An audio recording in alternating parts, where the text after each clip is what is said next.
AIDS, acquired immune deficiency syndrome. No one with AIDS has been cured. And more than half the people carrying the virus eventually come down with AIDS and die. The people and the system are clearly overburdened, and the worst may be yet to come. So my teen years were the 80s. So Reagan becomes president.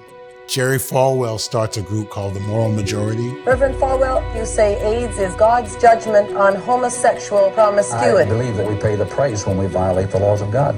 Crack had been introduced in all of like the lowest income neighborhoods, crack and heroin. There is an alarming new concentration of AIDS cases among inner city blacks and Hispanics. And in the middle of that, this new gay cancer started. The fear having this battle with sexuality in the middle of this environment that's just crack and drugs and God's gonna take you to hell and AIDS and all of that, you know. Back in my day. Yeah, they were dropping like flies. We're all scared to death. We'd like to know what the hell we're supposed to do here. You know, what should we do? Innocent people are being infected by this virus, and some of them are going to acquire AIDS and die. I'm very sad and very fearful, and I feel very lonely. I was diagnosed with HIV, and it was either 1984 or 85.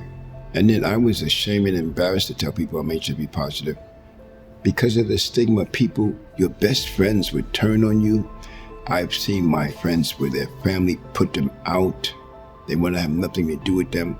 And even the medical field was ignorant. My friends who died, they would take the bed they died in and put it in the backyard and burn it. Everything an HIV person touched, they would burn or throw in the garbage. It was happening to a convenient population or convenient populations. It was gay people who were just getting what they deserved. Ronald Reagan did not mention the word AIDS until 4 or 5 years into his administration because of the people who were HIV positive.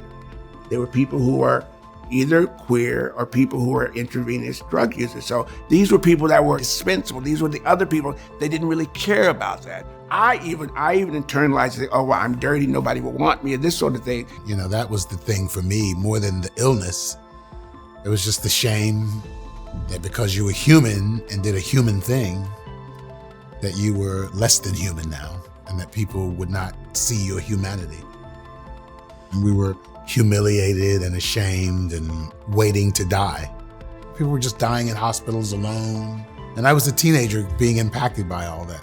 I mean, I can think of being 14 years old and laying alone in my bed, dreaming about loving someone and having a person and a home. And I could only dream about that. I could never, ever, ever, ever have imagined that I would have this in this life.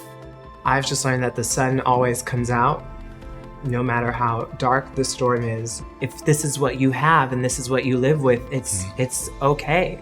You know, you're not a monster. You're not someone who's dirty. You're a human being who just needs love.